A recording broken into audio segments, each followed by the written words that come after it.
have a concept. You have a great concept. You guys are doing it, man. And it's an honor for me to just be, a small rock, man, in your mountain. I'm going to pop a top in your honor. Mr. Doc Walker blessed us with his presence and knowledge. We want to welcome in our next special guest, Haley Skarupa. She's a three-time world champion in women's ice hockey and most recently won Olympic gold with Team USA. The Cap Stadium Series is definitely my favorite, obviously. I'm a huge Caps fan, I always have been, and to be there at that game with my teammates and for us to bring, our gold medals to there and share it with everyone in this area was really, really special for me, and just the support and it's been tremendous from everyone in this area, and you can feel that there at that game. Welcome to Sports on the Hill podcast. Hashtag DC Sports Without the Politics with Carol and Robbie on True Radio Network. And welcome to episode 366 of Sports on the Hill podcast. And I'm joined, this is Robbie, joined by Gil, the Blue Liner on point. It's a duo show tonight. It's a very rare thing. Gil, I can't remember the last time we didn't have a special guest with us.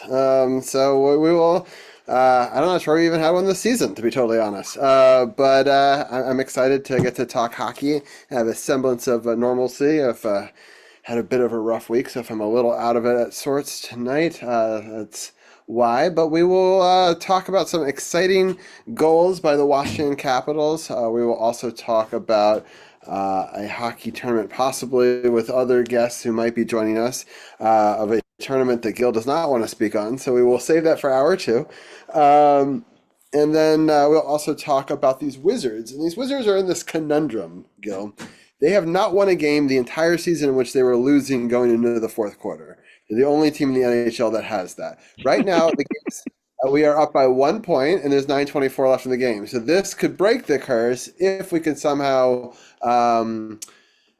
win this game. We are only up 2, but I believe we have the ball because I think that was a technical foul. But so we'll be monitoring that Wizards game live throughout the night. We'll also talk a little bit of soccer and some wrestling and some other things in hour 2 as well. And then we will turn off the Facebook feed, the YouTube feed, and some other stuff, and we will just do an art stream for the last little part of it starting at 10:30. So if you want to watch the art stream, you're going to have to come over to Twitch for that. Gil, let us people know what happened on the Power Play Point podcast this week. Yes. So I've been begging for some new voices to come on. Finally got someone who had some time to come on with us. Unfortunately, Anna, as you can see, has been under the weather, so she could not be with us. But joining me this week is a listener who has been dying to talk about the Caps for a while. Her name is Jenny Clausen. She's from Fairfax. So she comes on with me, and we discuss the kick-ass last 2 games, as we will hear. And I think she did pretty darn good job, if I do say so. So you can catch that. Literally just put that out about an hour or so ago. So it is available now through your favorite distributor. So hope you catch that, download that, subscribe it if you haven't already. And in addition to the recaps, we discuss a few concerns.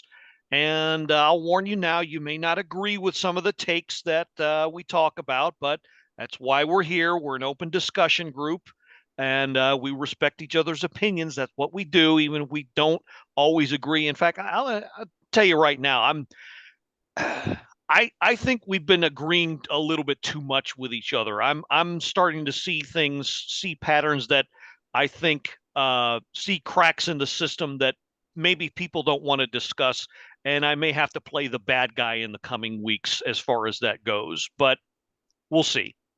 You found, I'm impressed that you could find some bad in 15 goals, but I will give you credit if that's the case. So I was pretty ecstatic about what I saw coming out of this break, you could definitely tell that the Capitals took it to heart that none of them were included in this tournament. Not a single member of the number one team currently in the NHL right now was included in that tournament, which is wild to me. But it was a great tournament. If we do have the guests to come talk about it in a little bit, we will have that segment. If not, I will briefly talk about it because I did watch a couple of the games. And I just want to thank everyone for tuning in on all the different platforms, live on Twitch. We got a bunch of different people here. So we got Low Base Guy, Carly as well, Prestige Worldwide. Stuart is in chat. He is in chat. So that's exciting. That was the special guest if we were going to join at 10 o'clock. So I hadn't seen confirmation yet. So that's good. I mean, he can now confirm it in chat. So he'll be joining us at 10 o'clock to talk about that tournament as well. We got Andy Primordial Sounds in chat, my dad as well. So thank you everyone for tuning in, and thank you for tuning in live on Facebook and YouTube and all the other platforms and Kick as well. So with that, I think we're going to get into the goals because we've got a lot of them to go over, which is probably the coolest thing I've ever gotten to say. So we got, let me just share this screen with us here, and then we do one of these things. Boom. All right. We start this marathon here with Ethan Frank scoring the first goal. And we'll let you take it from there. Okay, so we open the can of this thing with, as you said, Ethan Frank opening the scoring here. And as you can see, he's actually trailing. He starts the play and he's actually trailing the play. He's usually leading the play, but he gets back in time. And yes, he's got skates of flames here as he always does.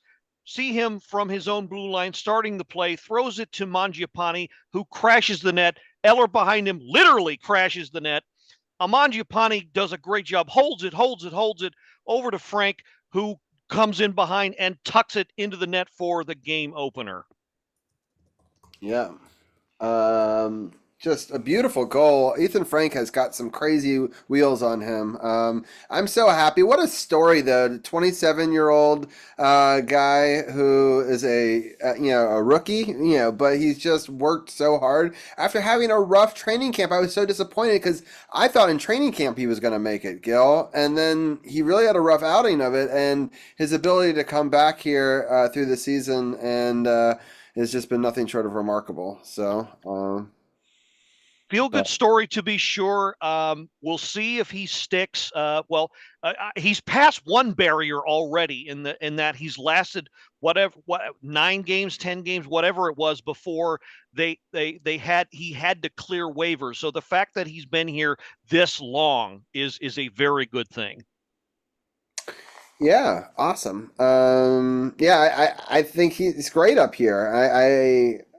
I'm very happy with his play. That's what you got. You need those young sparks, even though I know he's not young, but you know what I mean? Like, he's got young energy because it's not like, it's, he hasn't been here. So, all right, next goal by Favari. Make it 2-1 Washington because it was tied 1-1. Okay, so Dowd forces the turnover in his own end, gets it over to Radish. He drops it to Duhaime, as you can see right there. And Duhaime charges the zone, finds Faravari streaking, beats all of his guys, his checks to the net, and he puts it in for the 2-1 lead. Yeah, so it's a great just shooter's goal, and they actually gave him the chain for the win after the game here. My dad mentioned in chat, they've got a great coach. I love the energy that the coach has. They inspires them. Those post-game videos are like magical, and they live for those moments, and it's just so great that we get to be inside of that locker room and see that, that gel and that camaraderie. And this goal, I think, was so important just in the timing of the goal, in the momentum that we were able to get in the second period that would eventually start to snowball, right? So absolutely. All right, let's get into this next goal, which I think looked like almost an Alexander Ovechkin goal. Okay, this one, pretty good one here. TVR gets it out to McMichael, which starts the play, then to Dubois on the center wall. He turns around, throws a cross-ice pass to Chychrun, who's entering the zone. and he makes a slick move, a really slick stick move past Derp Harney, why they got him, I don't know. He's one of the worst defensemen in the league, number 7 here. Just turns him inside out and then it was pretty bad. He literally got through his legs, I wanted to say. Exactly right. That's what he did. Yeah. Now, okay, so what the reason for the add-on here, as you can see, love is in the air everywhere. Yeah, he's okay. So the reason we have that here, yes, he got married over the long break to his sweetheart Olivia, and it was a great ceremony. Only Brandon Duhaime could make it because they kind of they didn't throw it together. They had it planned, but it was like a kind of sort of a last minute thing. So not everybody on the team they wanted to be, but I'm sure they'll get him some nice gifts. Not the kind you get at the end of Family Feud or anything like that. Right, exactly. Really quick scoring update. Washington's up 92-90 with 7 minutes left in this game here. So a very close one for sure in that one. Let's get to the next goal here because it's also he's a twofer. Makes it 4-2 for Washington. I couldn't have said it better myself. Okay, so Wilson starts the play, comes out of the corner to Chychrun. He gets it over to TVR, and he literally kicks it into the corner. Dubois picks it up. Okay, so we're picking up the replay here. Yeah, so kicks it up. Dubois picks it up here, finds Chychrun back at the point, and then he just throws it from the circle in, and back-to-back goals. There you go. And what's so great is both goals are very Ovi-like. One was from the dot almost, and one was an inside-out kind of crazy play, right? So it's So you got Tom Wilson taking TJ Oshie lessons and Jacob Chychrun taking Ovi lessons. Yeah. Wow. Yeah. All right, Protas scores in one of the fastest goals after another goal in Capitals history. All right. So 8 seconds. 8 seconds after that last goal. So we pick it up from the draw. Strome wins it, gets it back to Sandin. He plays catch with Carlson a bit. Sandin gets it to Protas, who is untouched at the blue line, streaks in. And he couldn't wait to score, but great goal here.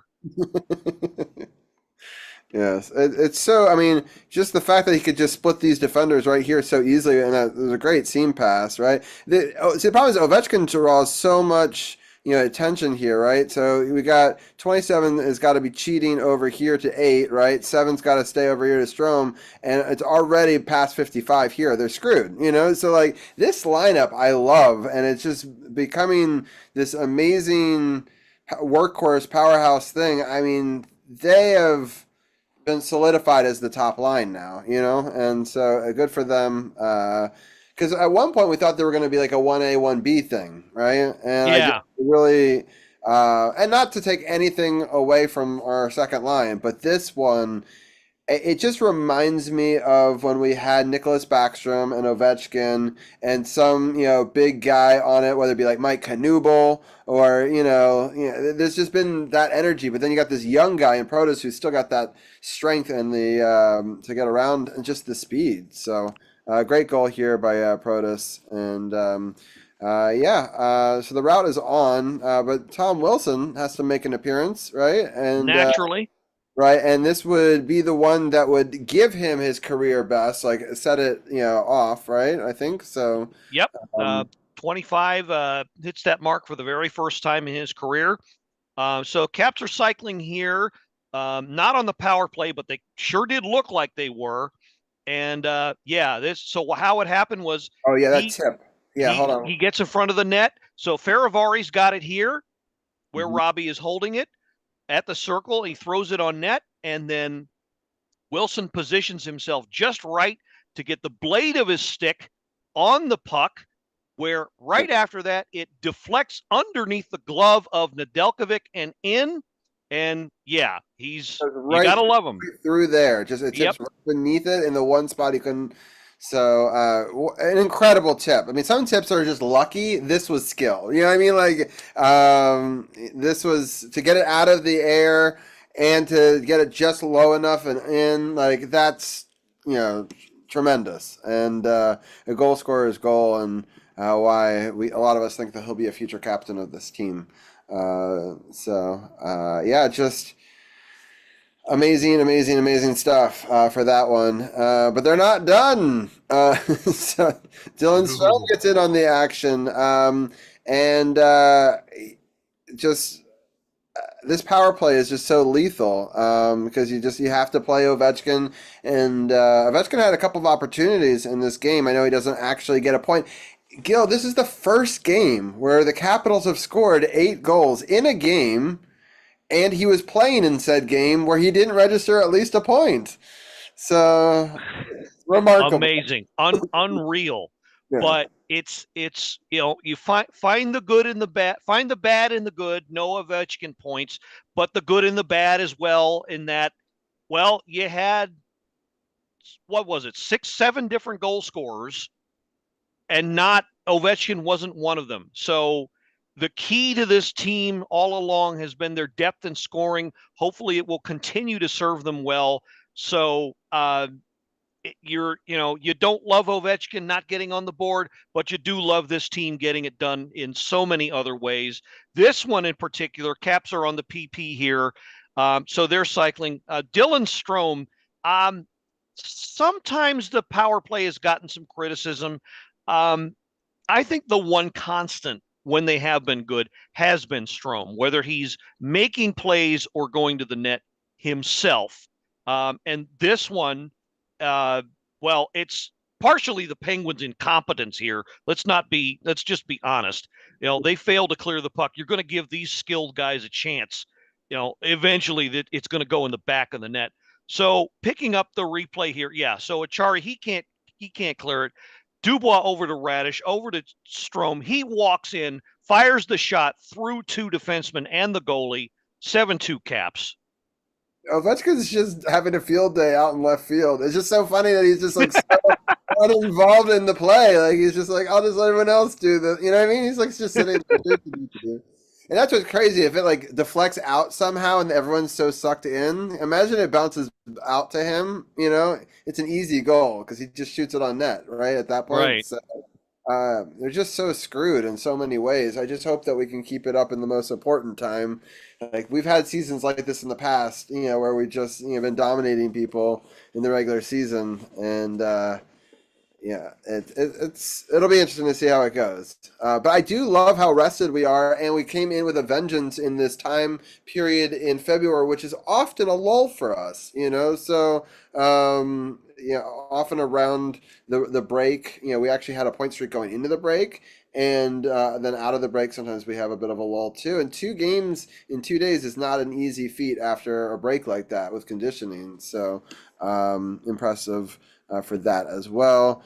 And we got one more goal because why not? All right. So Gil, why don't you break this one down? Okay. So this one, this was just a lot of hard work.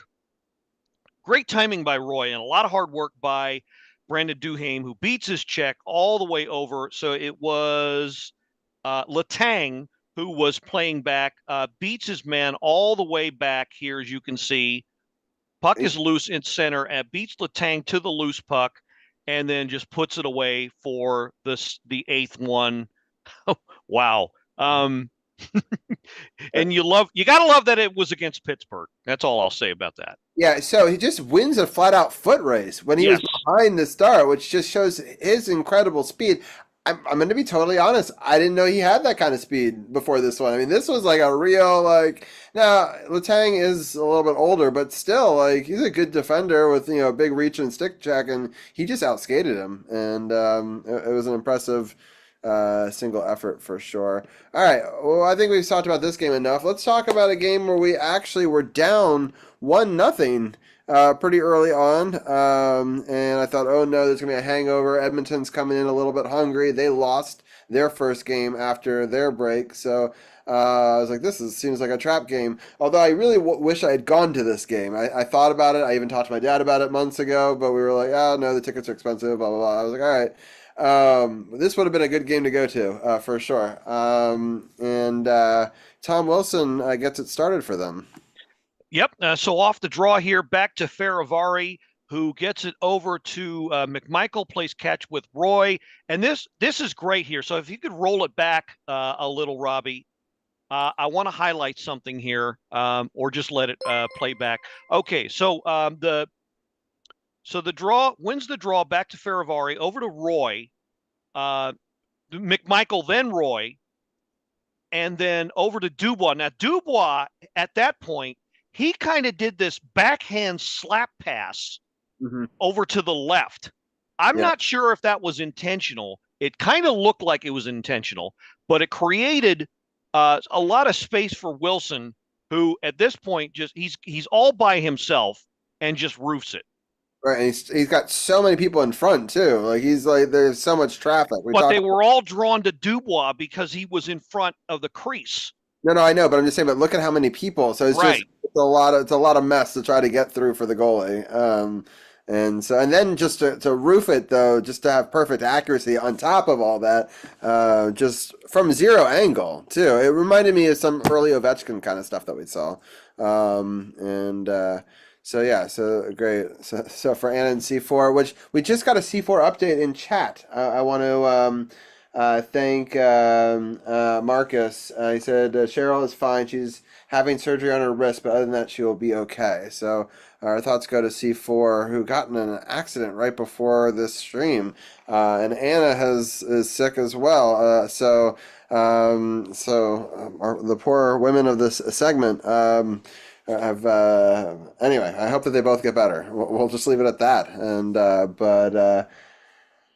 I'm happy to hear that it's just some surgery and she will be okay. A big time goal for sure. Let's keep going, just because there's a lot in this game to get into. Let's Ovechkin gets his first one here. Why don't we break this one down? Okay, so we're jumping ahead in goals here, but this was the second of the Ovechkin. Did I put it wrong? Hold on. Yeah, I think. Oh, sorry. Hold on. Never mind. I might have given you the wrong order. No. I think it just got out of order, but I think. Okay. There we go. Okay. All right. So Chychrun's goal here in this game. Caps are on the power play, and forecheck does its thing, recovers the puck. Wilson back to Chychrun, who waits and waits. And this one was a kind of a seeing eye puck from way downtown, all the way from the blue line. I think it actually also hit off a defender as well and made it in. Everything's going in, so why not put it on net? And power play continues to roll here. Yeah,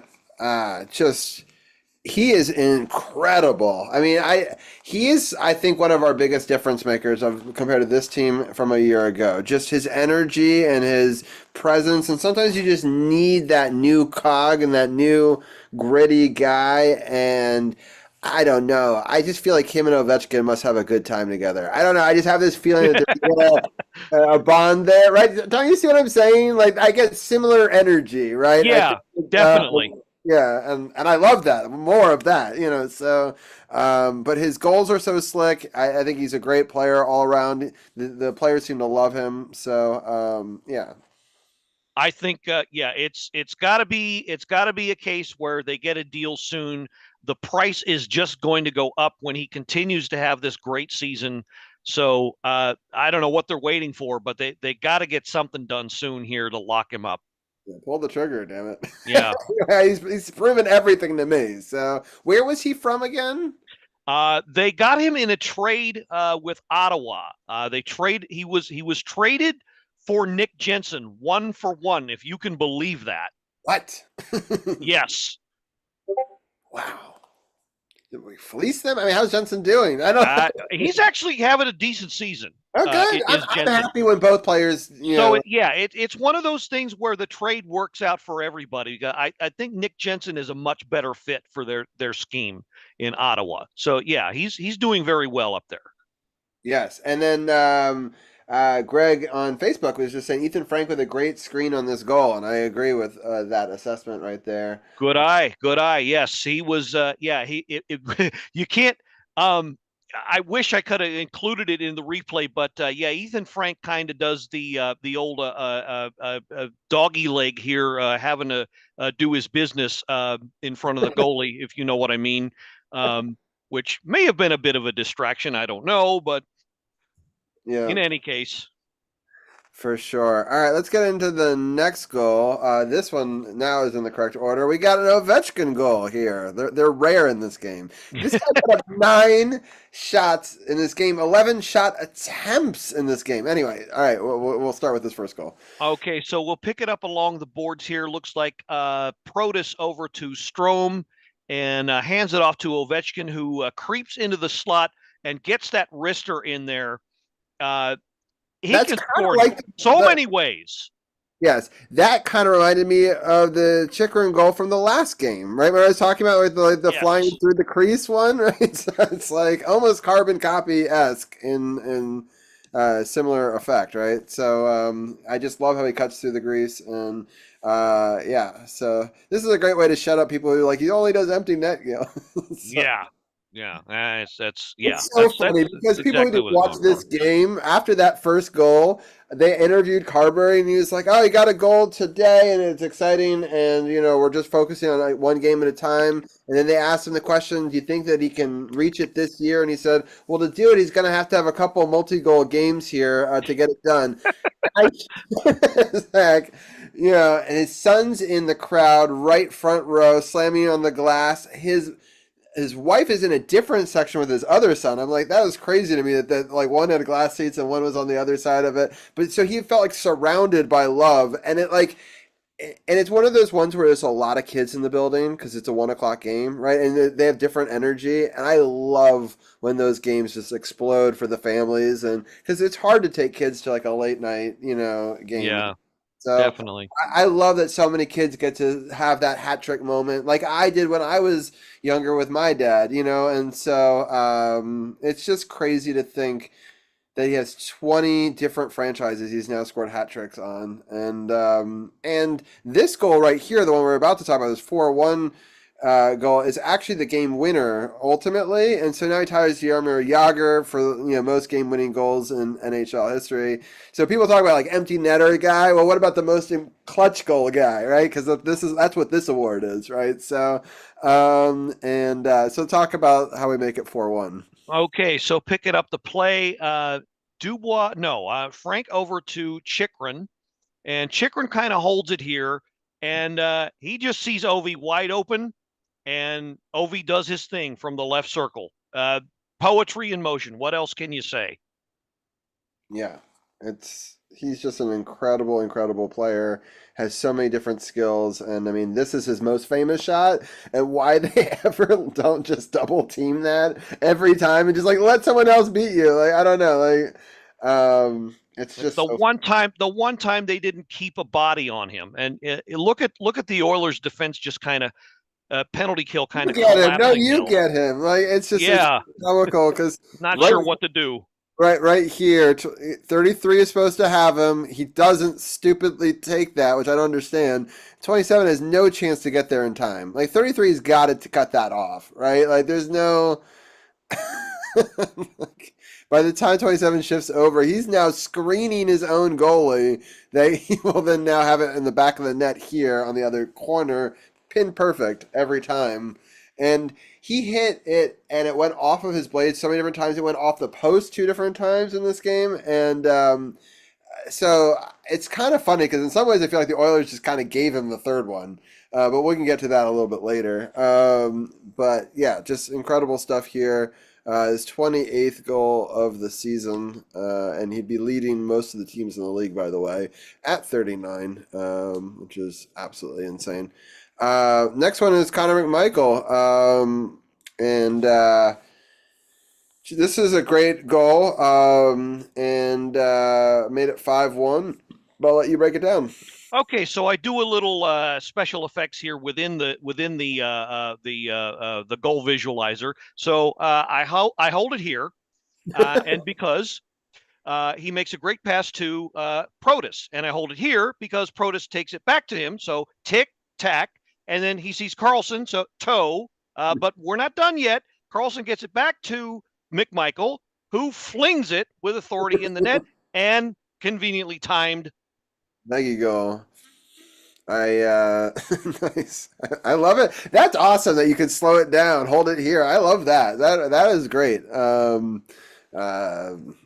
Yeah, so because it happened so fast in the real one, I'm sure you had to slow it down because it would have just been, because it wasn't easy. Yeah, I'm sure that's a struggle because what people don't realize is this happened so fast. It was a boom, boom, boom, boom, boom, and it threw the goalie so far off. He was so discombobulated, he just started shaking, and he just went down pretty much. And by that time, it's over, right? So, but what unselfish play by so many players just to keep on passing it alive, and no one seemed to want to take it, and then he buries it in the end. And a really beautiful goal. Definitely one that will be on the highlight reel for Connor sure. McMichael's first 20-goal season, by the way, should be noted. Nice. Great note. So he's been playing great. John Carlson with 33 assists from the defensive position. Just throwing that out there. Unreal. Just like at this far into that contract that was 8x8, right? So, yes. And everyone was like, "How is 8x8 going to work out for you?" Well, this is how it's working out so far. Yeah. So anyway, Dylan Strome gets on the board again, and I'll let Gil break this one down to make it 6-2. So old reliable or young reliable, however you want to look at it, Dylan Strome. He just keeps churning. I think this makes it. I forget. He's on a point streak. I know that.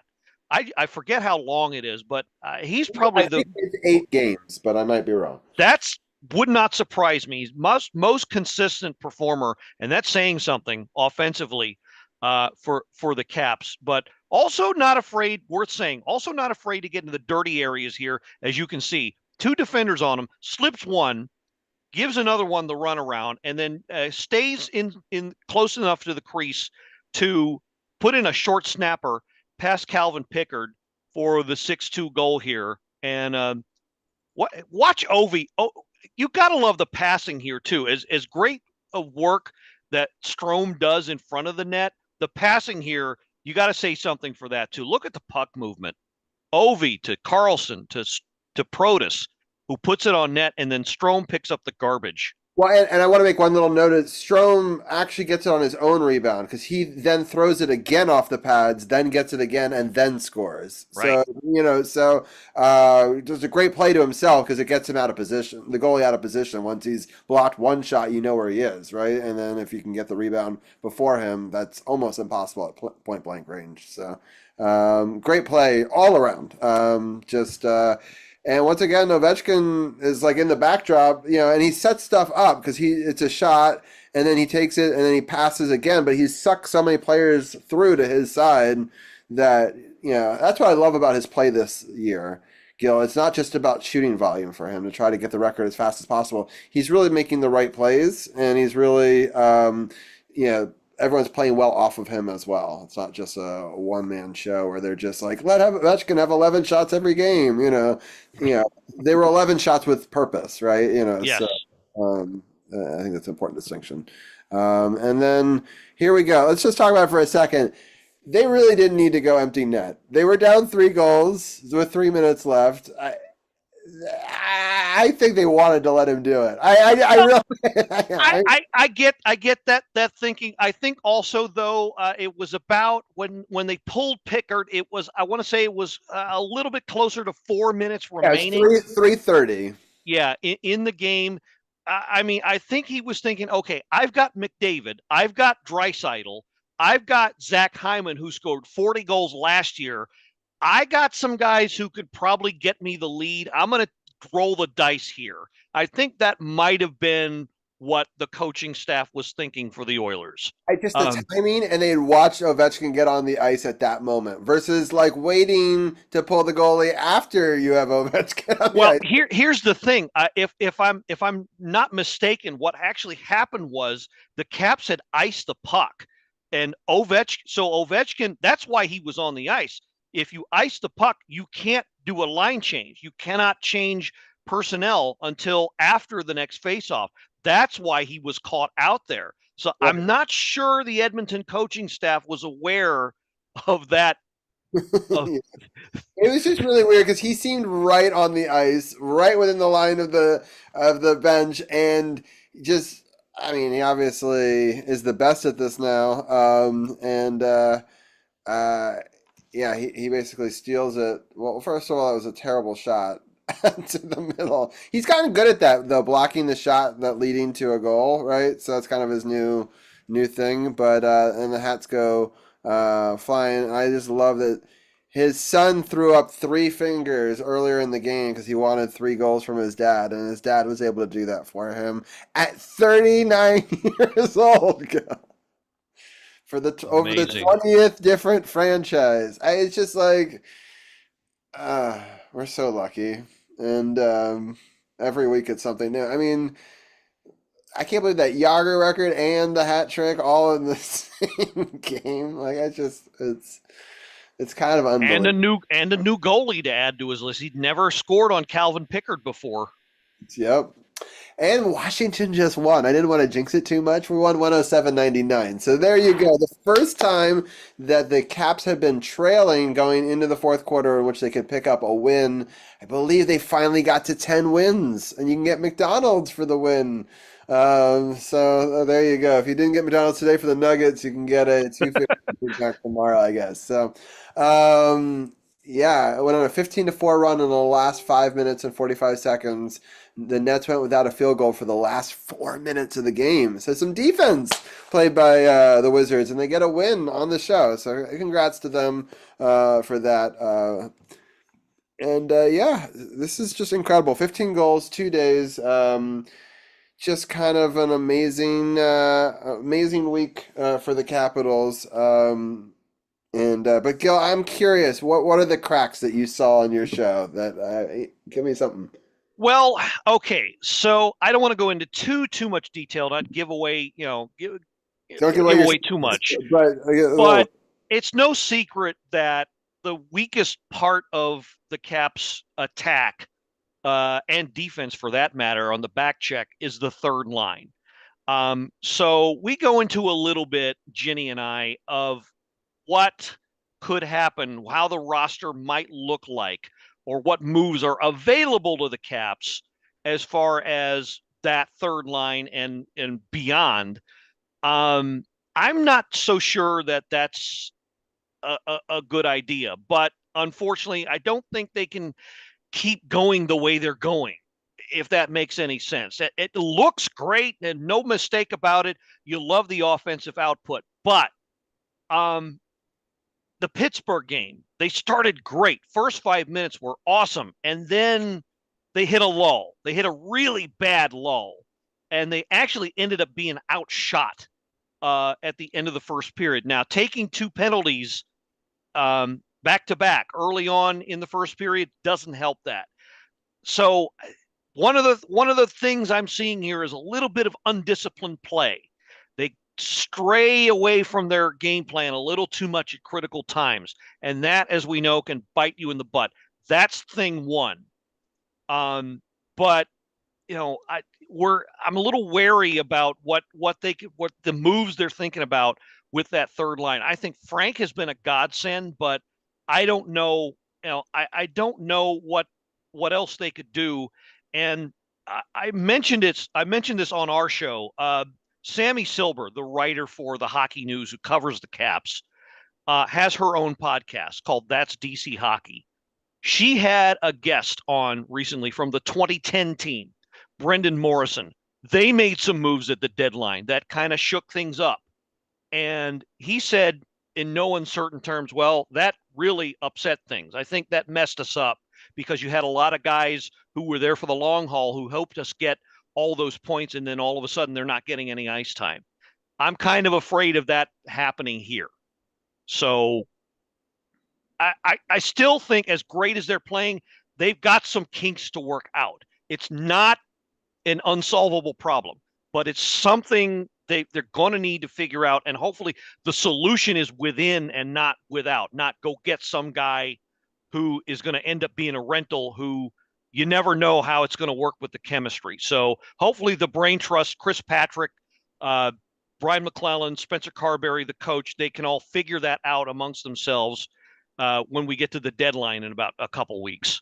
I wouldn't change a whole lot. I'm going to be totally honest. At this point, it seems to be working.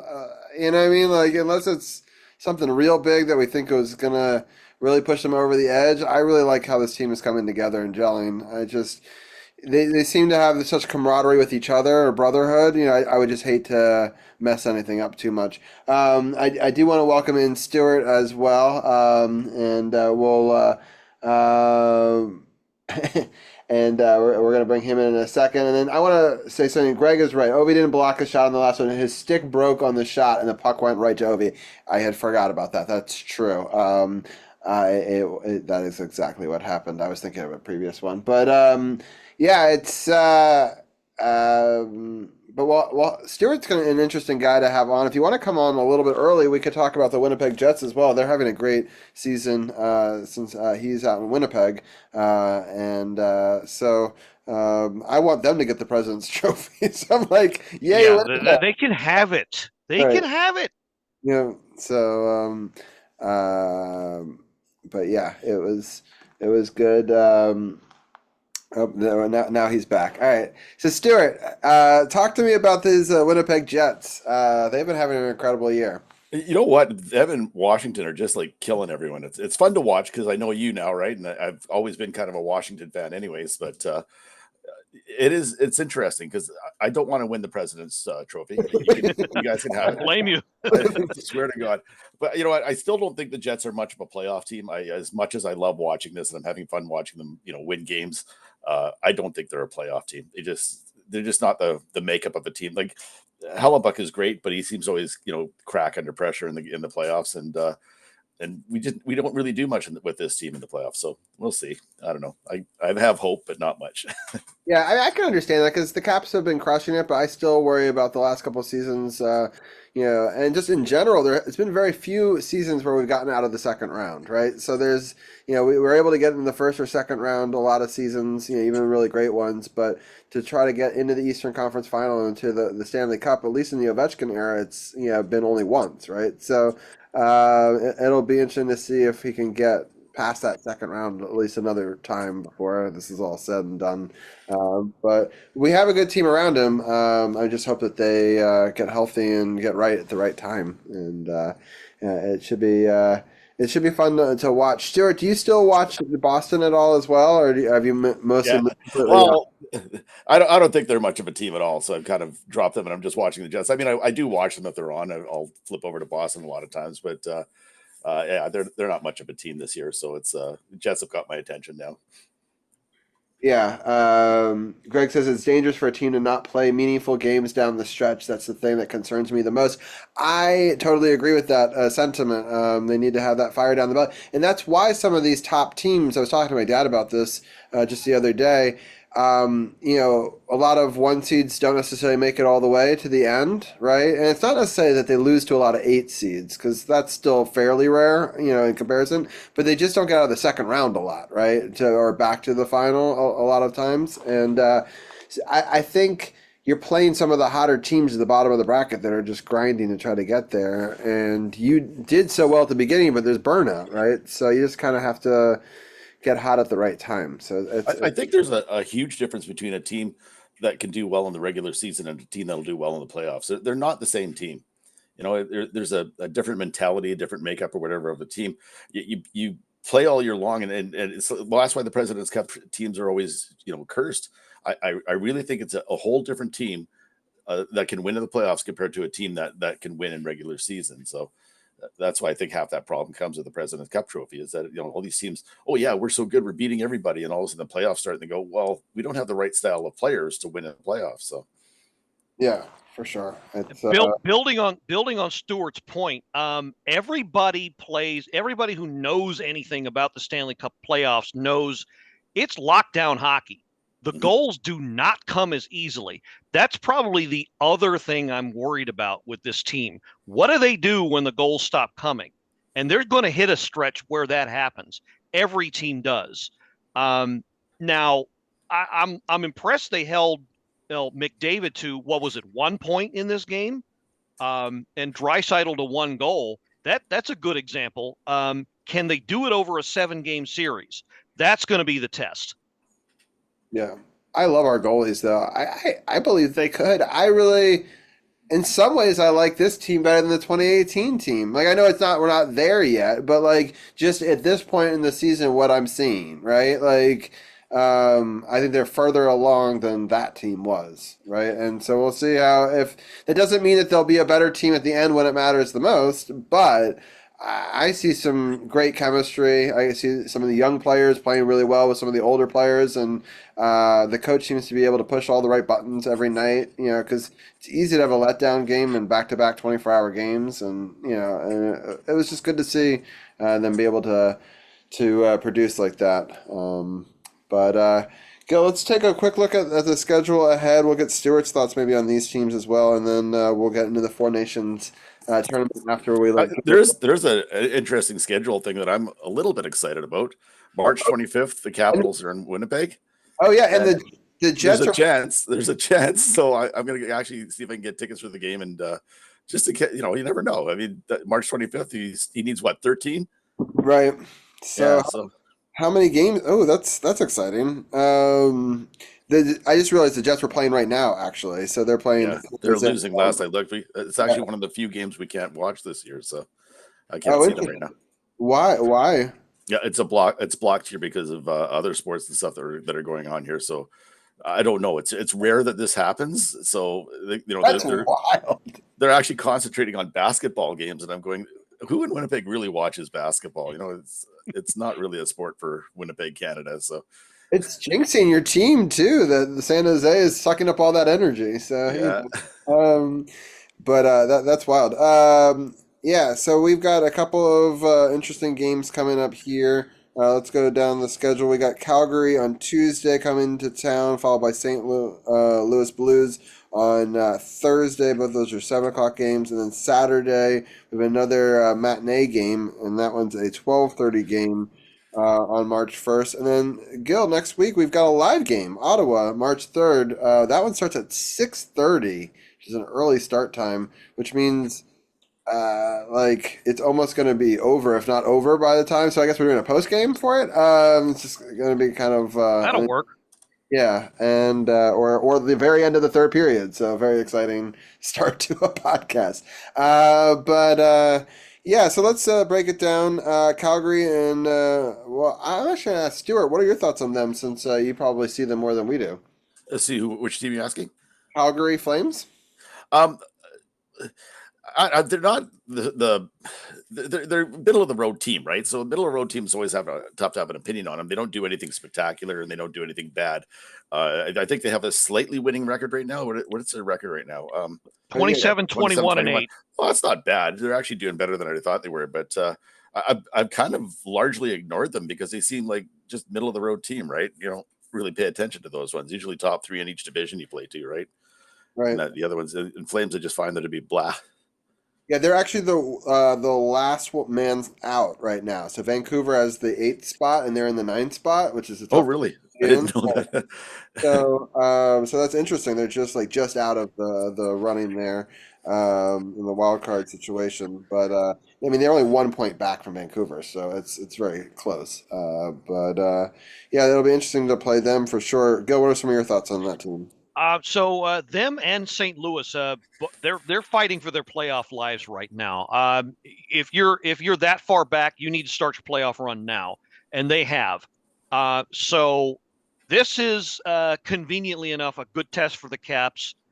You got 2 teams that are going to be in playoff mode, so they need to take some notes, figure out what they're doing here, because Calgary and St. Louis are going to come at them with everything they've got. I'm sure of it. So it'd be interesting to see how these 2 games work out. The next week, the competition goes up a bit, but I think these 2 are a very good test. Yeah, they're very close in the standings. So the Blues are 58, and Calgary is 62, and Vancouver is 63. To give you a sense of how close those are in the standings, and Utah's in there too, with 59 points. So right between these two teams. So they're all very close there. Utah's been playing pretty well for this expansion team, trying to play their way into it, especially because the team wasn't that incredible last year, right? So they had to sort of forge a new identity there, and they've done pretty well so far with that. I mean, they're pretty middling, 25, 24, and 9, but that's not terrible. Um, and then I guess there was one other game, which was the matinee game against it was Tampa Bay, Tampa. and they're always a dangerous team. Stuart, do you have any thoughts on Tampa? I like Tampa. I like the way they're playing this year. Their record is decent enough that you really have to think, okay, you got to be playing well to play them. You basically, Washington's got 3 teams in a row with winning records they're going up against. That's usually not a good sign for a team because you take a bit of a beating when you're playing teams like that, and 2 of them are fighting for playoff spots, right? So, and I'm sure Tampa doesn't want to lose because they want to stay in the running, try and catch the Panthers too, right? So probably 3 tough games. I'm going to say it'd be a tough week for them. Yeah, it's going to be interesting. Gil, what are some of your thoughts on Tampa? Spot on with Stewart. Agree. 3 tough games. Matinee games are always tough on the Caps, and you got somebody who's a contender for the Atlantic Division, so that you make it doubly hard. I don't want to say it's going to be a loss, but I wouldn't be surprised if they come out flat, they fall behind, and it just isn't there for them. It turns out to be one of those games, which thankfully have been rare this year, but it wouldn't surprise me if that's what happens that game. Yeah, valid points. Yeah, if we could get through all 3 of those, that would really say something. Because that would be impressive. And that would extend their point streak, which I now think is up to 7 games, and which is wild. And Toronto, Florida, and Tampa Bay, I just wanted to speak on that. Toronto has 72 points, Florida has 71, and Tampa Bay has 68. So they are in a neck-and-neck battle over there in the Atlantic for the leader. But we have 84 points. We have 12 points higher than Toronto, which is just wild to me that, because everyone had this team as barely making the playoffs. Oh yeah, that I find it actually quite bizarre that they're in the position they're in right now. It's neat to see though. I like seeing surprises like that. So right, and they can afford if they do have a couple of missteps this week. It's not the end of the world, right? They'll just come back down to earth a little bit. So, but hopefully they'll continue the hot streak. But they've got some cushion, which is a good place to be, right? You want that, you'll take that any day of the week. Well, Gil, I'm going to let you have your final thoughts, and then Stuart and I will talk about this tournament. Do you want to explain why you sat it out, or you don't even want to get into it? It's a sore spot. I actually got into a bit of a heated discussion with a good friend about it. My biggest problem with the whole thing was every time you saw an ad for it, every time you saw a commercial for it, trying to get you to watch for it, they advertised it as what? A best on best tournament. It was not. You cannot have a best on best tournament when you exclude an entire nation that is in the top 5. You have 2 of these teams that are, according to the IIHF, are in the bottom 5 out of the top 10. Now, how can you say it's best on best? Then, on top of that, the number 1 team in the professional league that's sponsoring this thing, none of those guys make any of the 4 rosters. It just seemed to be that's just a tip of the iceberg for me. But all of that together it made it seem like a farce for me, which I didn't want anything to do with. So Washington didn't have a single player, right? Not a single one. Wow. I said A at the end of my sentence just so everyone knows I'm from Canada. Yeah, it's pretty wild though, and it seemed like sour grapes for a lot of the reasons. Where the Vegas Knights didn't want to have who were trying to pick the team together. I think for Canada didn't want to have that coach didn't want to have an ex goalie on it, even though he's been the best goalie for the Caps and has had a point streak in like 14 games in a row. Like it seemed like he just didn't like that he didn't play well for his team. Like it seemed very personal. And then how do you not pick Tom Wilson? Like I just like in the physicality game, especially in the previous, one, like you definitely would have liked to have had him in the early round game, and he's been a great goal. Who's the best Canadians on Washington? I would say Tom Wilson is probably one of the best, just because he's like scoring. He has 25 goals. Honestly, I would have liked to have Tom Wilson because the way I thought the Americans were going to play, which they did play, we could have used Tom Wilson for that. But I'm trying to think of who else is on your team that should have been there because, they didn't have Russians. It's really those two. But I really felt bad for Tom because I felt like he was completely overlooked. And we had one that was overlooked too. We had Scheifele, the number one goal scoring Canadian in all of the NHL, didn't even get chosen for the team. A little bit of an odd one to me. Understand that? I did not understand that. Him and Tom Wilson were both like, "What are you doing?" And the guys who did make the teams, there were some really questionable. Kyle Clifford, why was he not even dressed for the last game? Yeah, he's got some talent. The U.S. forwards, they could have used some extra scoring, some depth scoring. They sat him. Why? Yeah. Made no sense to me. The whole thing made no sense to me. So that's it. I just wanted Gil to get his thoughts on the record, but we'll have a conversation, Stuart, about it. But Gil, any final thoughts before we let you go? Robbie, thanks for doing this. I know you've had a tough week. We don't have to get into why, but thanks for doing this, and hope everybody, Anna, C4, we all pull together, get through this. And one last shameless plug here: the podcast episode just came out this evening. Do download, subscribe, tell a friend, tell a Caps fan about us. Join the bandwagon, join the discussion. You want to get on and talk with us? Open arms. Get on with us, and we want to listen to you. Yeah, definitely follow them over the Power Play Point podcast. Go to SportsOTHP.com, click the podcast partners button, and you can find them over there. I also did the link in chat on Twitch as well for Gil, and I appreciate your take as always, and definitely go check out that podcast as well. Thank you, Gil, and we'll have you on next week for a very interesting end of game, and it'll be 4 games to go over if you conclude that one too, so it'll be an interesting podcast next week, and I look forward to breaking it down with you. Look forward to being here. Thanks, guys. Have a good night, Gil. All right, night. All right, Stuart, you and I are going to have a chat about this. I felt conflicted. Obviously, I was kind of bummed that none of my, nobody made it from my team. So it took a little bit of it out for me. But I was so excited about how it grew the game in the United States. It was huge. Yeah. Going into it, I kind of thought that they were hyping it up pretty good and all that. And I thought, this is way better than an All-Star break. I'd rather have this any day over an All-Star break. And it turned out unbelievably good.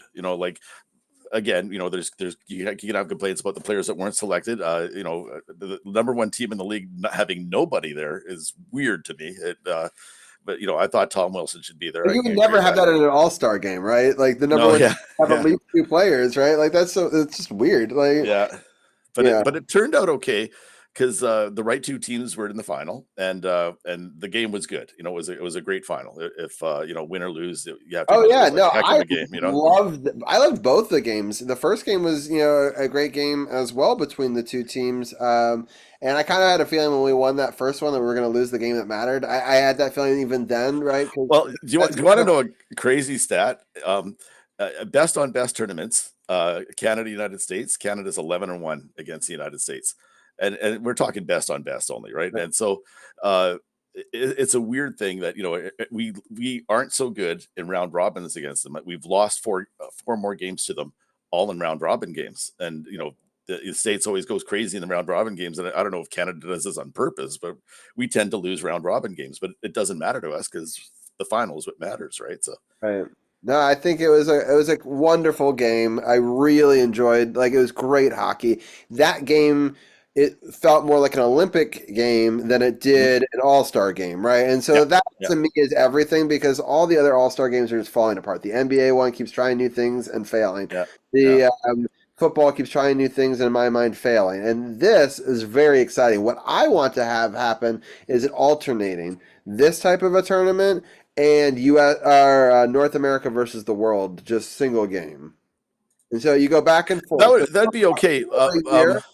Yeah, I find that when you do big things like North America versus the world, I find the game gets more like an all-star game, and it's 16-14 at I the end of agree, the game. and that's fine. So I feel like you could have both. So my Yeah. theory is if you were to schedule it out for me in an ideal 4-year period, right? You have Olympics one Mhm. year, right?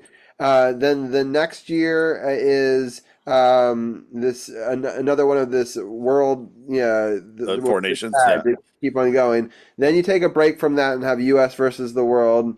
Or sorry, not U.S. It's North America versus the world, and then you go back to this one, and then you go back into the Olympics again. So you're sandwiching the Olympics with this tournament. So you have 3 years of that, 1 year of this high scoring something different, but you never go back to this 3-on-3 tournament bullshit ever again, right? So, Yeah, so it's yeah. another year for this type of tournament, and then the Olympics are squeezed in one of the other years. That would be, in my mind, the ideal every 4 year setup, and You know what? I could go for that. I could it would keep easily it go for fresh that. a little bit, so it's not every year back to back is the same format, right? But Yeah. it would, keep some tradition. I'm not sure if North America versus the world would work great though, because probably the best players in the world right now are all North American. It's like there's very Well, few. I I would shouldn't say say like all, people but like Ovechkin and stuff like that because they can't represent Russia. They'll never let them in, right? no, But that's you not going to could happen. have it in a situation where it's versus the world, where they aren't playing under Russia. They're just, you know what I mean? So I think They're that just not North American. Yeah, yeah. right, yeah. So I don't know, and there's a lot of great European players as well.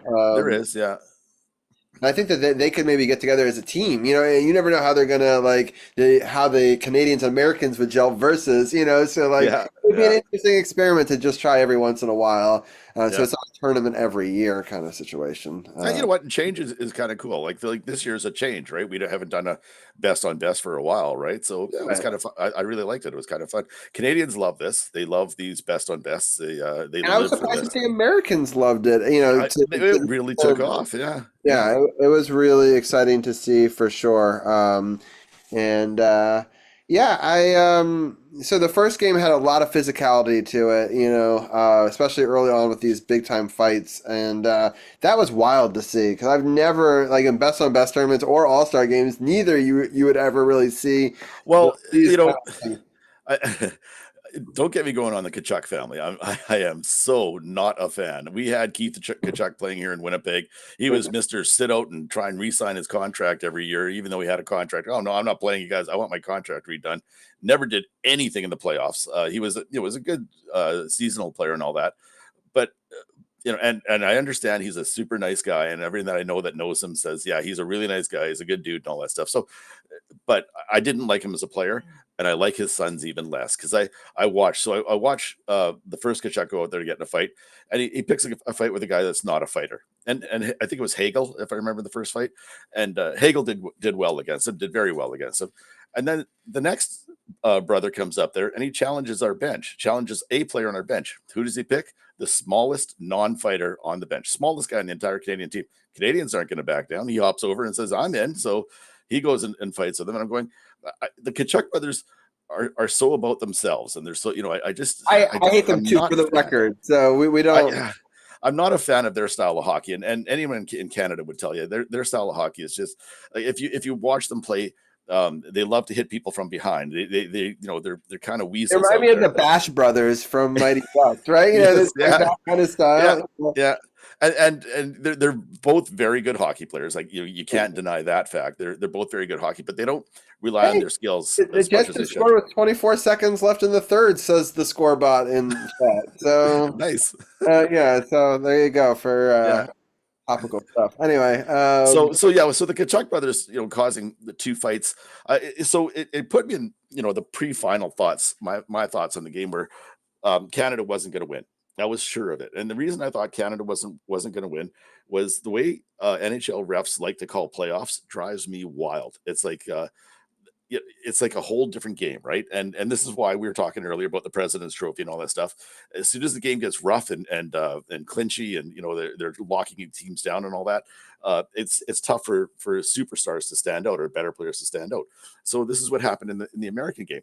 I don't think, as quality of players go, America is anywhere near the Canadians. They're not even close. There's no McCarr or McKinnon or McDavid or all these players we have, even a Crosby. You don't see them on the American side. But if they play a lockdown rough game and the refs let them get away with it, and they did, they let them do a lot. And it wasn't dirty. I didn't think the game was dirty at all. I didn't think there was any calls that were missed that were huge that made a difference. There was nothing that I saw. It was a good hockey game. Good physical game, yeah. But the Canadians had a secondary problem that people weren't talking about, weren't mentioning. They are no endurance. They have no endurance whatsoever. So if you go look back at the entire tournament, they had one goal in the third period in the entire tournament, and that goal was a shorthand, or was an empty net goal, I should say. So I'm thinking, if America gets a lead on us, we're done. And when we went up to 2-1, I thought, we're done. There's no way we're going to win. But we had enough skilled players and all that. We got, we tied it up and ended up winning in overtime. But the team lacked endurance, I thought. So I was really nervous about two things, the refs and the endurance when we went into the final. I thought we might lose because of it. So what a great game, though. Just the compete level in that third period, probably both teams, just like one of the best hockey single games. It reminded me almost like a Game 7 situation. I thought the same thing as I'm watching it. I'm going, this could be one of the best games I've ever seen for a single game, final. It was unbelievable. It was everything you could ask for. Yeah, well, everything I could ask for. Right, no, it's always I will be 100%. I'm not upset that the U.S. lost. I'm just happy for the game of hockey. You know what? The best part about you didn't have any didn't have any capitals in there, so you probably were just watching for the enjoyment of watching hockey, right? So exactly. If you're doing that, it was great. And I just knew that other people were, and ended up being 9.8 million people in the United States watched it. That's a lot. The most ever for a single hockey game in the history of the country, which is cool. Which is, it's a big moment, more than any Game 7. And I'm just happy that people got to watch. And then the first game they put on broadcast TV afterwards is us getting to beat down the Penguins. Which I think everyone's tuning in right after that. So I'm like, actually, it's kind of good because none of your players got to play in the game. So they took it personally. That's why they scored 15 goals in 24 hours. Yeah. That's why that whole hockey segment, we only had 2 games. And it took us an hour to get through all 15 goals. So that's wild to me. They had them all saved up. They did a whole entire training camp at the end. I feel like they did it right. They all got to rest. They all got to come in together. No one's out doing the tournament. And I don't know. It obviously. They played well for at least the first 2 games, so that is good to see, especially with the trap game and stuff like that. But I'm just happy for the hockey. I'm so excited for next year where you get to come back on and we get to talk, hockey in the Olympics. Which is going to be that'll be fun. Yeah. And now that the NHL's back in there, it'll be a lot. Yeah, of fun, that's what I'm excited about. I barely even we covered it last time, but it's not the same. It's meaningless to us. Yeah. Yeah, we did best on best here. Right, exactly, and I'm happy that it's back and they got to do that for sure. Well, Stuart, before I let you go, any other things that you want to let people know about, and then I'll switch over to some other. I'll tell you one thing that drove me nuts about the final. For the American side, it really bothered me. The one Kachuk that only played, he played less than 2 periods, right? He played about a period and a half. I think, and then he was done for the game. They knew he was hurt beforehand, I heard, and they played him instead of playing Kyle Connor. Kyle Connor is one heck of a hockey player, and he's a goal scorer, right? And I thought, they could have used him. I thought the States made a huge error in not, pulling him out because they knew he was hurt and putting in Kyle Connor. I thought that would have been a smart move. And I thought it really sucked in the final because Kyle Connor wasn't there. Josh Morrissey was hurt, so 2 Jets were out, right? The Jet I did have playing there was Hellebuck, and he got scored on in overtime. So, a little heartbreaking for me to watch him get scored on. But the same breath, Canada won. So that's who I was cheering for. But your goalie stood on his head, though. Holy shit! Because Binnington. I thought he was going to be the biggest question mark. I was all along. Everyone in Canada is going, "Oh my God, we're relying on Binnington, right?" And he has had great years in the past, right? But that third period and the overtime, oh my God, he was unbelievable. The Americans weren't going to win because of that, because he was the MVP of that game, in my opinion. Unbelievable. Yeah. Yeah, I Yeah. think without him, you guys lose the game. I Well, really I think that I think we do because he played even if he unbelievable. plays his typical game, you lose. He Yeah, plays, exactly, what I'm exactly. Yeah, saying? So I would agree with that. Yeah. so he stepped up, which is good to see. So for sure. Well, thank you so much, Stuart, for doing this with me. I love getting to have an international conversation, especially about an Yeah, bring in the international. Canadian. Oh, and I not on purpose, but I'm wearing my Hockey Manitoba shirt. I There was you on the go. executive of Hockey Manitoba for years, so I did that for amateur hockey or youth hockey in Manitoba, right? That's So awesome. yeah, I'm big time into it. So Yeah, no, it's great. I love the sport of hockey. I wish it was, bigger in the U.S. And so that was why I got excited that people tuned in and threw parties for it, like a mini Super Bowl. You know, what I mean, just like that's exciting that for a country that I almost feel like it's third or fourth most popular sport, which is always so sad for me because it's like honestly my favorite. But I'm always surprised it doesn't take off more. But it's it's got uh, everything. You're on ice yeah, with giant blades, and they still have the physicality of speed, football. physicality. It's got everything. Yeah, I don't know why it doesn't take off more. I Especially just like realized the entire stream it says Stuart here, and that's yeah. my wife Susan. Yeah, Yeah. we're sharing an office for now because we moved everything out because we were having parties for a few weekends in a row here, different for different reasons. So we moved her office into here, and then now she's going to move back out. But yeah, so Nice. she's here with me. There you go. Well, welcome as well, and thank you again, Stuart. This has been fantastic, and we'll have to get you on more as we get closer to the playoffs and chat more Oh, for hockey. sure. Especially, I'm Especially looking forward to being on for the Stanley Cup final. I'm looking forward to be on so we could talk about Jets and Capitals. Okay, that would be great if we can have that. wouldn't that be spectacular? I will pencil that in right now. Hopefully that happens for sure. What time? When is that Jets game that you guys are playing against us that you said you were going to go? 25th, March 25th. March 25th. All right. Yeah, so unfortunately, it's during my break. So, for people that don't know, I may as well mention it here. So, the month of March is interesting. We'll have a live Caps. Maybe it's a post game. Maybe it's the last few minutes of the game next week at on the 3rd, and then the 10th. We're celebrating 9 years of this podcast. Oh, nice. And so I'm going to do something new, and I haven't even announced it on this stream yet. I'm going to start to do morning streams, and I'm going to do 2 hours a couple times a week. I'm looking at Tuesdays and Thursdays, but I'm not set on that yet. Tomorrow will be my first one, actually, and then What time are you starting? 10 o'clock Eastern. Eastern? Okay. So it's 9 o'clock your time, and then so it'll be 10 to noon, and I'll be doing art streams and like relearning new skills and teaching myself some new technologies and stuff like that, but also showing how I do OBS work and practicing a bunch of other skills over the next month of March. So we'll be doing cool. these streams, and then Good luck with that. my first it's not really a subathon, but you know how like they do timer streams, like do like 9 hour celebration, right? Mhm. I can't do 9 hours at one time, so I was thinking about doing 9 hours for 9 years, and so I'd start on that 9 year celebration, and then throughout the week count down those hours on different streams, leading all the way up to the 17th, where I Do you won't. by chance have clips from your 9 years going all the way back? Yeah, I do. My Because YouTube you could channel do has the all of first hour, you could show clips from your first year, the second hour for your second year. Yeah, that's true. That's Think yeah. about that. My YouTube has a bunch of them. I don't know less from year one because we were on Facebook, but I guess I could go back to Facebook Live and try to find it on there. That'd be interesting. It's cool that we have a Facebook page for people that don't know on Twitch, and we have it as like a news page, and it's existed now for those whole 9 years. And we started that news page on the 17th, which is kind of funny because it's St. Patrick's Day in the United States, right? So so it's funny that that's where we started. I'm actually going to be at a concert that night. So that's why our celebration's a week before. But I will end the 9 hours during the day on that Monday. So it won't be a sports stream, but it will be like some other stream that I will do that day. So it basically be 9 hours in a week that I will get done, and people can join me for that. We'll be doing lots of different things from gaming to art to video editing and the sports stream to start the kickoff on the 10th as well. And then we're taking 3 weeks off from the podcast itself before we start season 10. Season 10 will start on the 7th of April.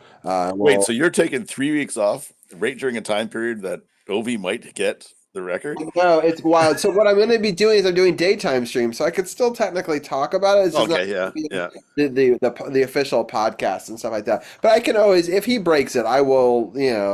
I will You do might it. have to do something special because Right. that's big. That would be big. So Yeah. I do also have a lot more time right now. So I might do special pop-ups and different things right now that I might not normally do. And so throughout the month of March, leading up until the 21st, I will be doing pop-up daytime streams, and then I'm going away for spring break for a week, and I come back, and then in April. We'll be back to the normal podcast schedule, and I will be looking for a job even harder in April.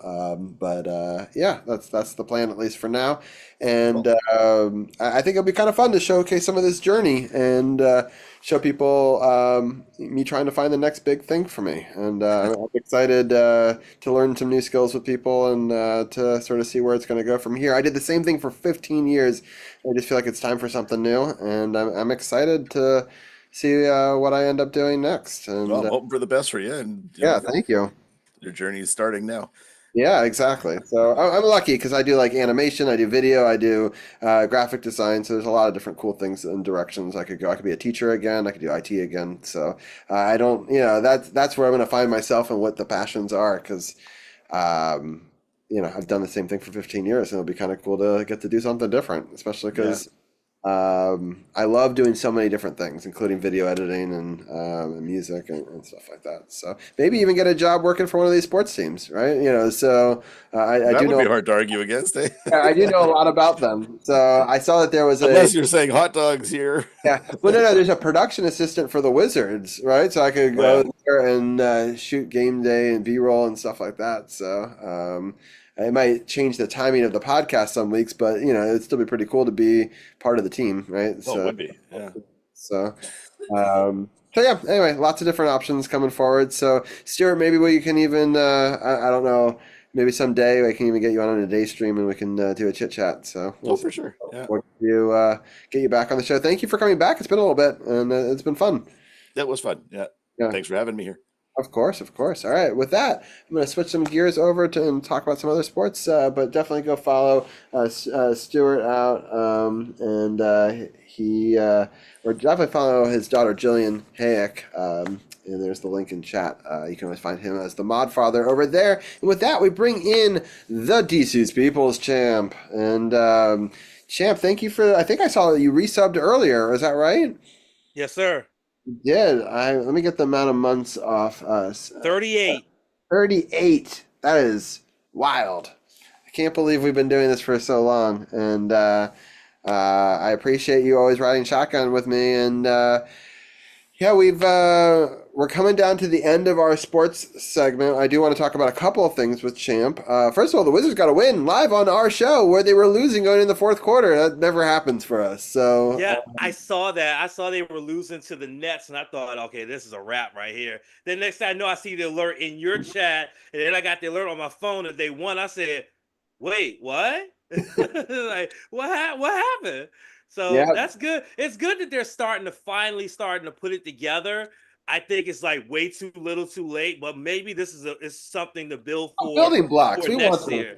You can't lose every game. That's just demoralizing. You know what I mean? Like we're still in a good spot for the lottery, and we also know that the number one spot doesn't always doesn't get it anyway. But yeah, defense over the last 4 minutes, big time. And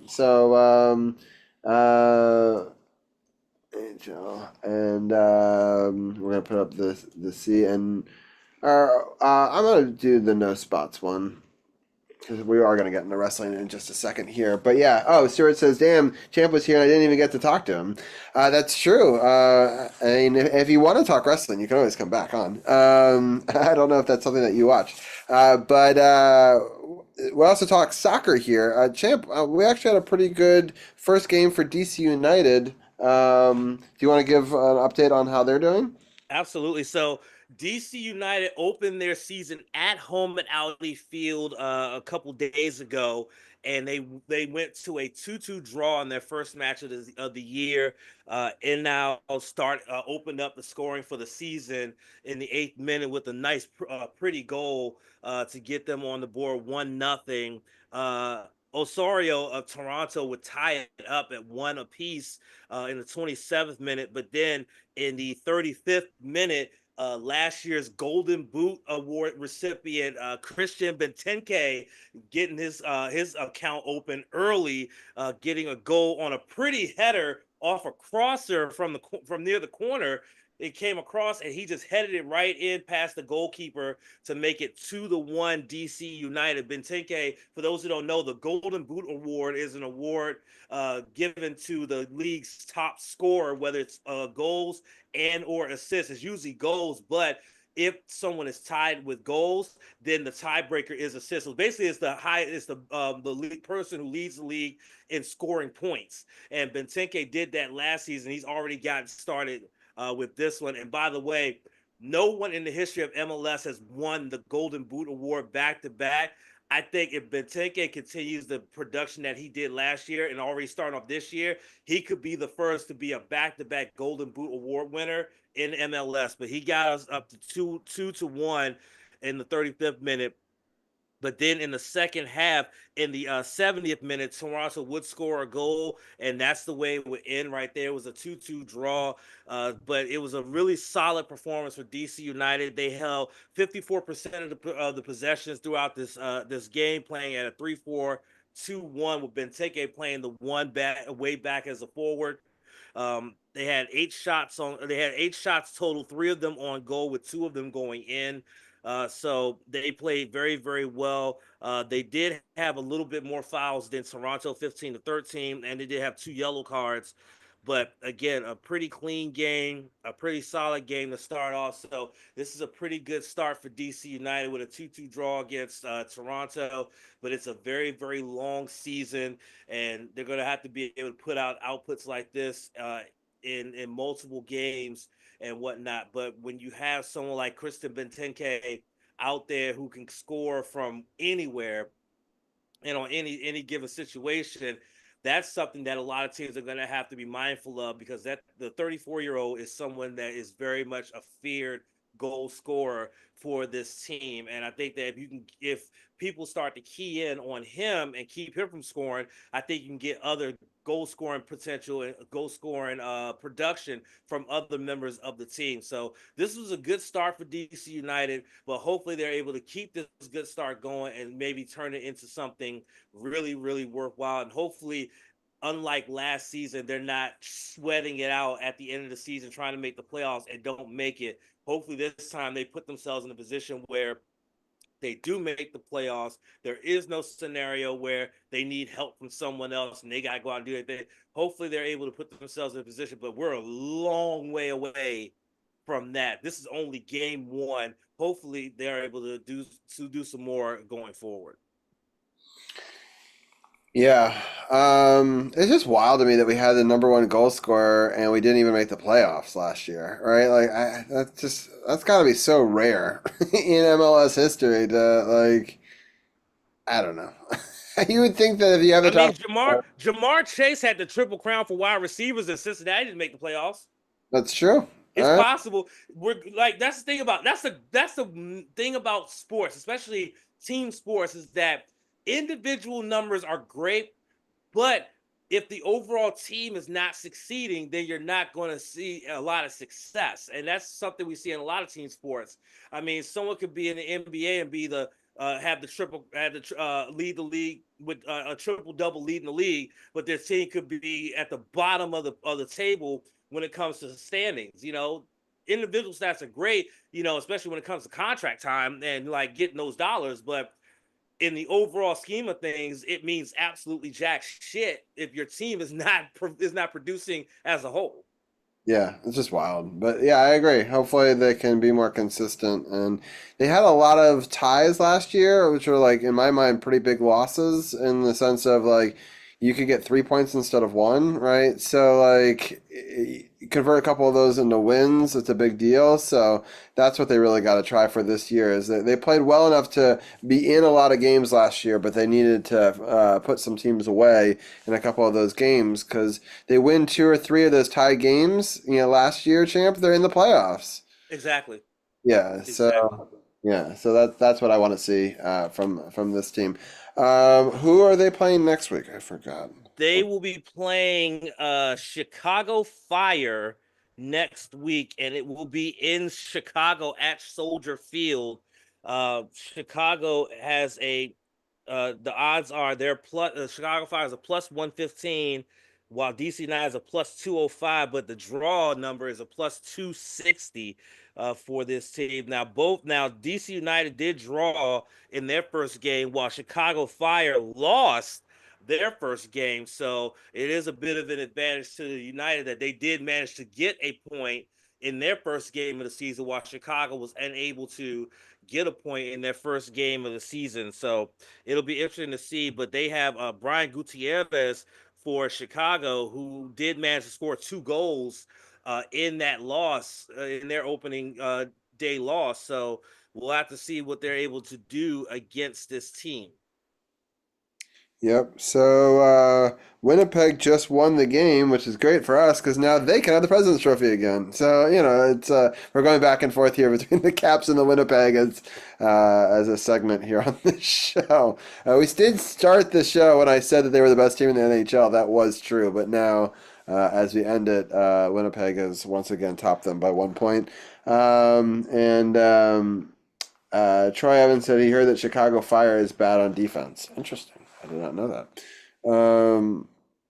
All right. Well, that is great. I did want to talk about the Wizards' upcoming schedule real quickly. They're playing Portland on Wednesday, Charlotte on Saturday, and then next Monday they'll be playing Miami at 7:30. So I may even be watching both of the Caps and the Wizards next week as part of the podcast. It's rare that they both play on a Monday together. So that'll be a fun show for sure next week.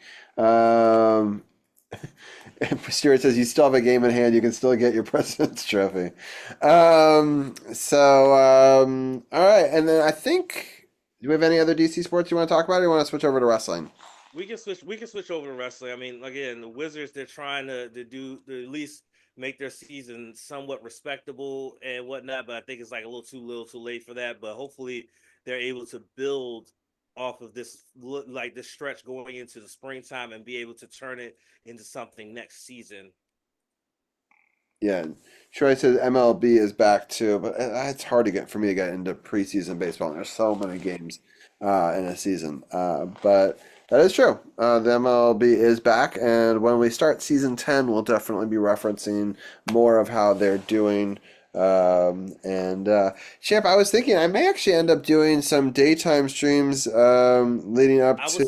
I was hearing what you were saying to Stuart. I was sitting here in the lobby waiting, and I heard you talk about that. I was like, that actually might be pretty cool. And it'd be actually give me something to watch while I work and everything. Also, by the way, Robbie, now like after recent news, that by me and you, we could play for the Yankees with our current facial hair since they kind of relaxed their facial hair policy. That's pretty hilarious. That maybe they were tired of losing in the playoffs, and like maybe we can get playoff beard energy. Right. Oh, sorry. Thank you. So I'm just looking at the dates here. The first 4 is the 18th through the 19th, and then the 20th through the 22nd is the first and second round. So I just want to see when my flight is, because what I might do is even some daytime watch-along streams where I watch some of the March Madness. If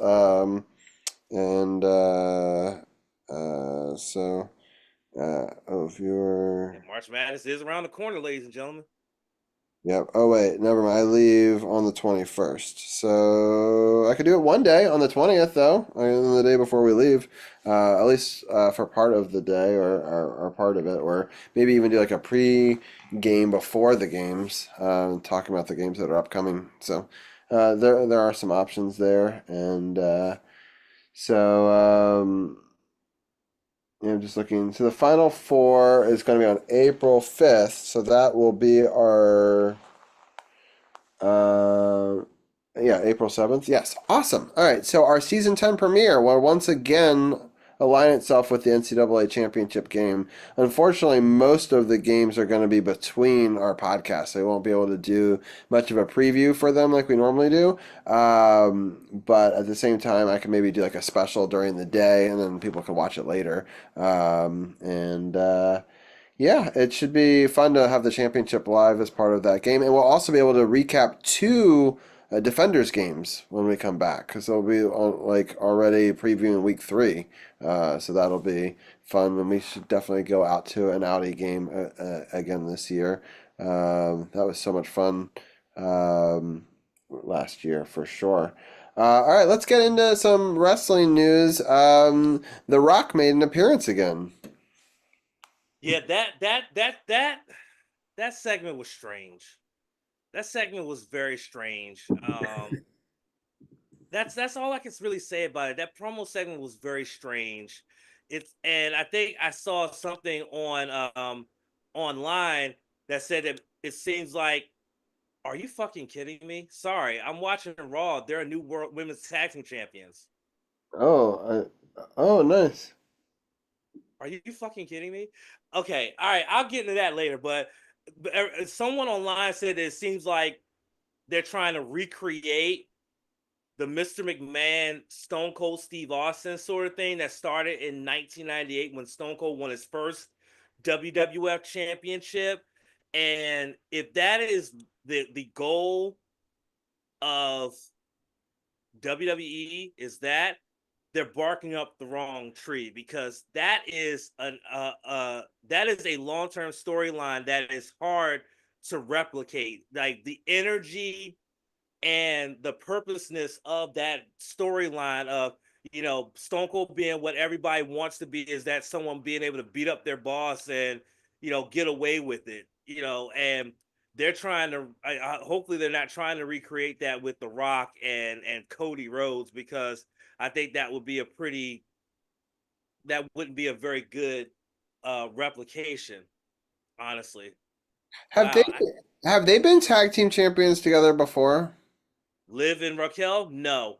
Yeah, but Liv has been. Liv has been a tag team champ. Actually, they both have been tag team champions before, but with different partners. Right. Liv was a tag champion with Rhea. Raquel was a tag partner. I forgot the child's name that she was a tag team champion with. But they both have been tag team champions before, but with different partners. So this is their first time being tag team champions together. Liv and Rhea were tag team champions together? Mm-hmm. Wait, I did not know that. That's crazy. Yeah.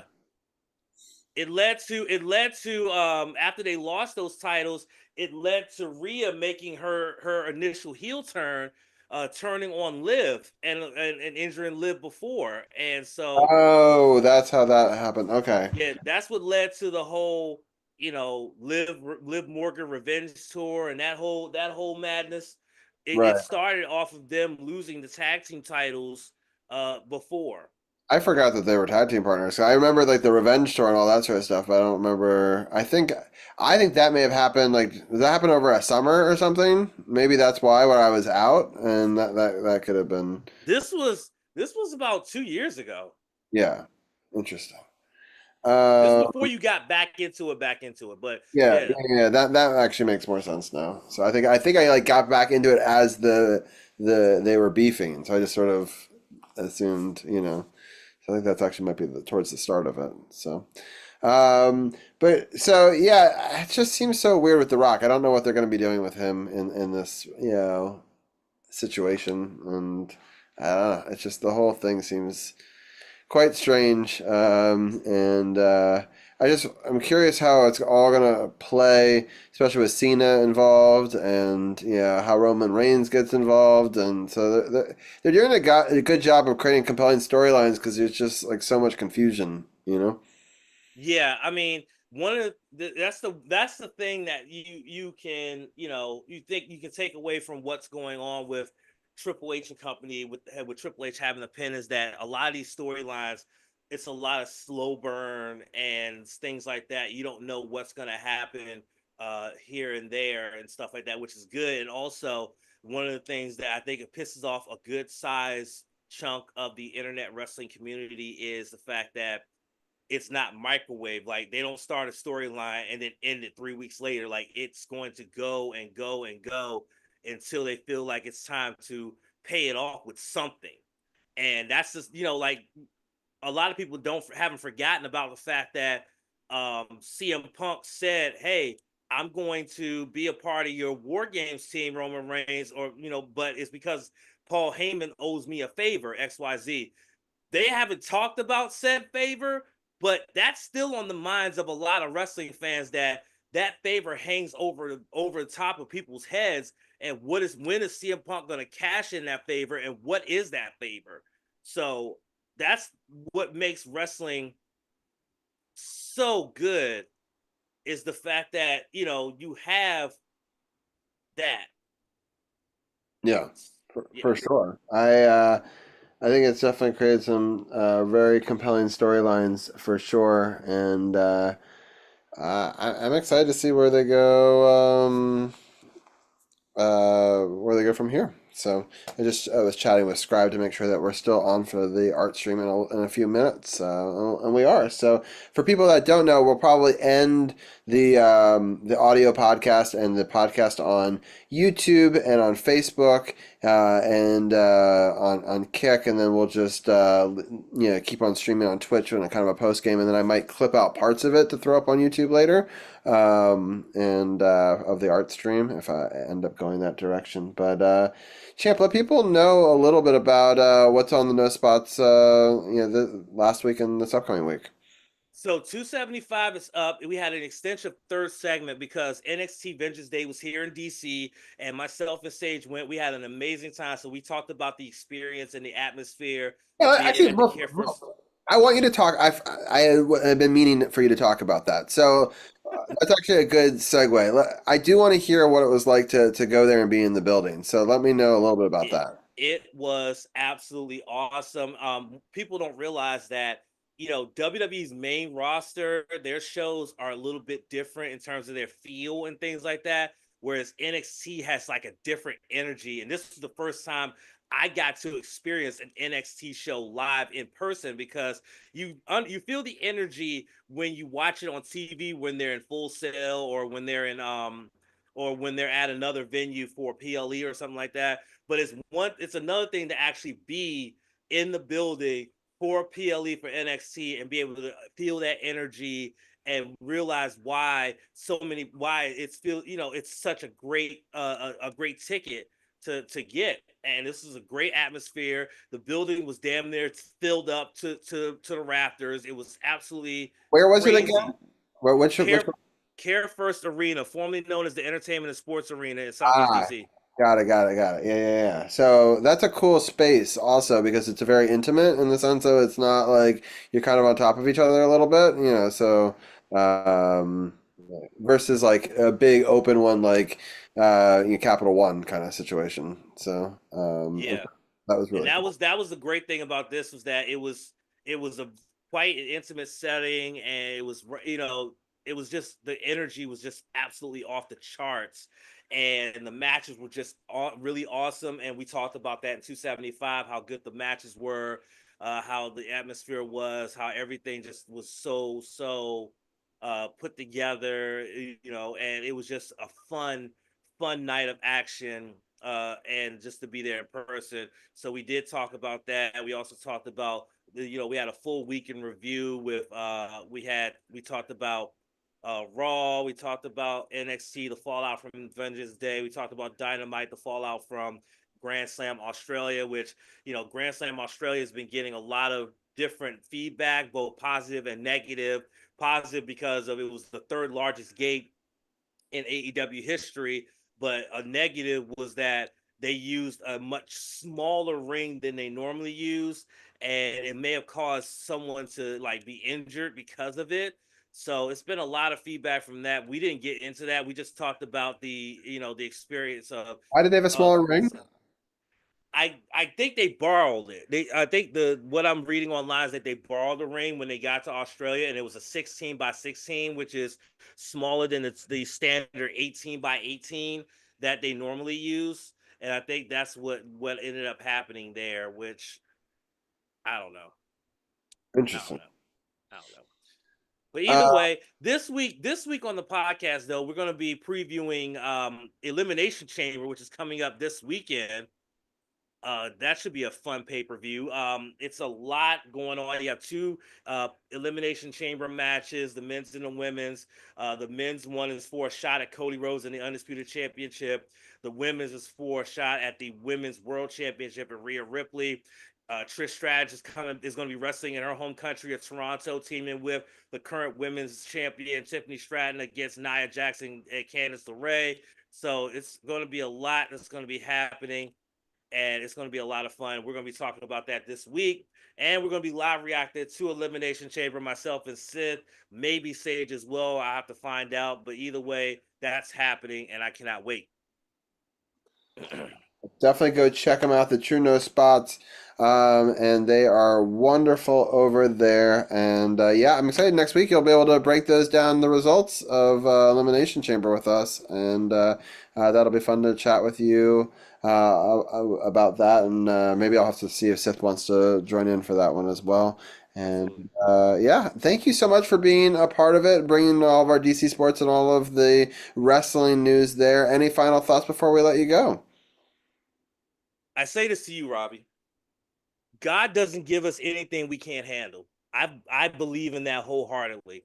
So always remember that. God doesn't give us anything we can't handle. Consider this a minor setback to a great comeback. That's all I got. Go Kigenyo. Sayonara. Thank you, champ. I appreciate you as always. Definitely a rock and a big part of this podcast and this network. And I really appreciate all that you offered to this show and so many other shows. I hope that people definitely go check you out at the True No Spots Pod. It should be a fun weekend. Definitely, if you like to watch the wrestling and you want to watch it with a group of friends, go definitely check out their watch along. It's a lot of fun. And we'll have Champ on next week as well. And just 2 episodes left in season 9 here. So I appreciate it as always. And Champ, we'll talk to you soon. Peace out. All right. With that, we're going to actually end the sports stream. So we'll stop being live on YouTube and on Facebook. So thank you everyone for tuning in. If people want to join us, we're going to have the stream Scribe and I talking a bit of art and a couple of other things, and we'll have a fun conversation. And that will continue live over on Twitch. I may highlight parts of that later for YouTube.